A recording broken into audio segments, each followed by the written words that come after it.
İsa mukaddes ruhtan dolup Yordan deryasından izine dolanny. Mukaddes ruh onu çöle alıp gitti. İsa ol yerde 40 günläp iblis tarapyndan synaga salyndy. Şol günleriň dowamyna ol hiç saat iýmedi. 40 günden soň bolsa ajykdy. İblis oňa: "Eger sen Hudaýyň ogly bolsaň, bu daşyň çörege öwrülmegini buyur" diýdi. İsa: "Insan diňe çörek bilen ýaşamaýar diýip ýazylgydyr" diýip jogap berdi. Soňra iblis İsany bir belent ýere çykaryp, oňa dünýäniň ähli şalyklaryny görkezdi. İblis İsa: "Men bularyň ählisiniň hökümdarlygyny we şan şöhratyny saňa bereýin. Bular maňa berildi. Men hem onu islänime berip bilýärin. Şonuň üçin sen maňa sejde etseň, bularyň bary seninki bolar" diýdi. İsa oňa: "Hudaýyňyz Rebbe sejde ediň, diňe oňa gulluk ediň" diýip hem ýazylgydyr diýip jogap berdi. Soňra iblis İsany Ýerusalime getirdi. Onu ibadathananyň çür depesine çykaryp, "Eger sen Hudaýyň ogly bolsaň, özüňi şu ýerden aşağı okla.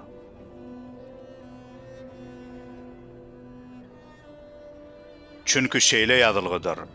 Seni berk goramak üçin ol periştelerine sen babatda emreder.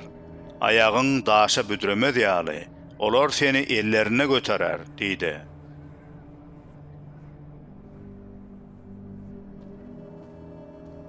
İsa oňa: "Hudaýyňyz Rebbe sinamaň" diýip hem ýazylgydyr diýip jogap berdi. İblis İsany synaglaryň hemmesinden geçirip gutarandan soň amatly pursat gelýänçe onuň ýanyndan gitdi. İsa mukaddes ruhun güýji bilen jelile dolanyp geldi. Ol haktaky gurrunlar etrawyň çar tarapyna ýaýrady. Ol Ýahudularyň sinagogalaryna halka öwretmäge başlady. Hemmeler oňa öwgay diýardylar. Bir gün İsa öz dogduk mekany bolan Nasıra gitdi. Ol sabat günü adatdaky ýaly sinagoga baryp, mukaddes ýazgylardan okamak üçin ýerinden turdy. Oňa Işaya peýgamberiň kitabyny berdiler. Ol hem kitap açyp, şu sözleriň ýazylan ýerini tapdy. "Rebbiň ruhu üstümnedir.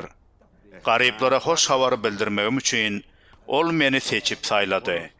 Tutsaklara azatlygy, körlere gözüniň açyljakdygyny yglan etmäge ol meni iýberdi. Zulüm asynnaklary azatlyga çykarmaga, Rebbiň merhemet ýylyny jar etmäge meni iýberdi." Onsoň kitaby ýapyp, onu iýzina, hyzmatkara berdi de oturdy. Sinagogadakılaryň barynyň gözi oňa dikildi. İsa olara: "Siziň eşiden bu mukaddes ýazgyňyz şu gün berjay boldy" diýip gurrunga başlady. Hemmeler İsany öwüp, onuň agdyndan çykan ajaýyp sözlere hayran galyp, "Bu Ýusuň ogly dälmi?" diýip soradylar. İsa olara: "Siziň maňa, ey Lukman, ilki özüňe şifa ber" diýen nakyly aýtjakdyňyzy bilip durun. Siz Kapernaumda eden işlerini eşitdik. Olary şu ýerde, öz ýurdunda da berjay etdi diýersiňiz, diýdi. Ol ýene şeýle diýdi: "Size dogrusyny aýdýaryn. Hiç bir peýgamber öz ýurduna kabul edilmeýär. Size hakykat aýdýaryn. Ilyasyň döwründe 3 ýyl 6 aýlap asmandan ýekece damjada ýagyş damman, ähli ýurda elhenç açlyk düşenne, Israilda köp dul aýallar bardy. Emma Ilyas olaryň hiç biriniň ýanyna iýberilmän, diňe Sidonnaky Sarepat şäherine bolan bir keseki dul aýalyň ýanyna iýberildi. Şeýle hem Eliýaşa peýgamberiň döwründe Israilda deri keselli köp adamlar bardy.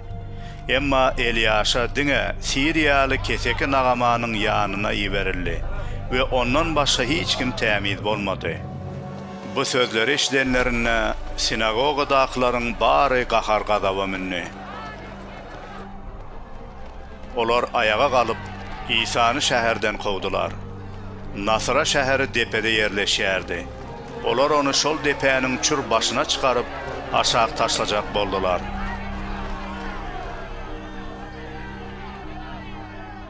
Emma İsa olaryň arasyndan geçip ol yerden çykyp gaýtdy.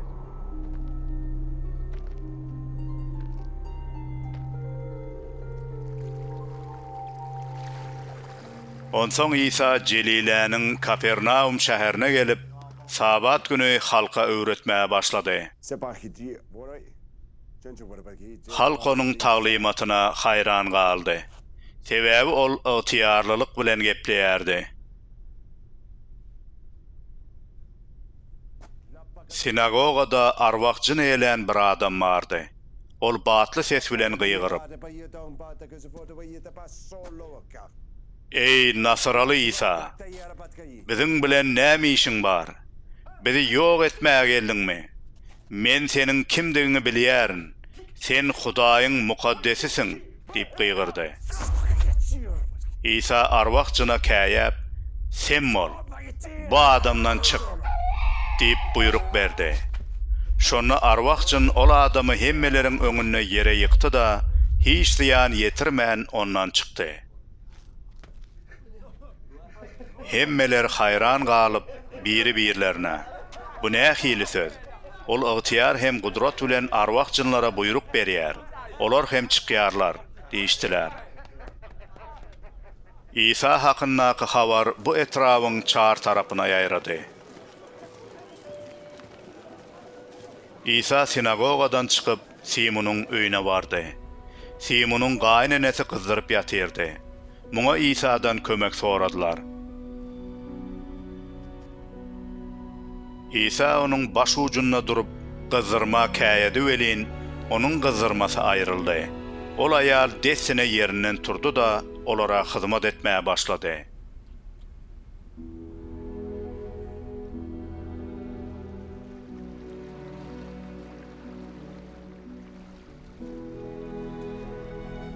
Gün batanna adamlar her türlü kesellileri İsa'nın yanına getirdiler. İsa hem olaryň her birinin üstüne elini koyup şifa verdi.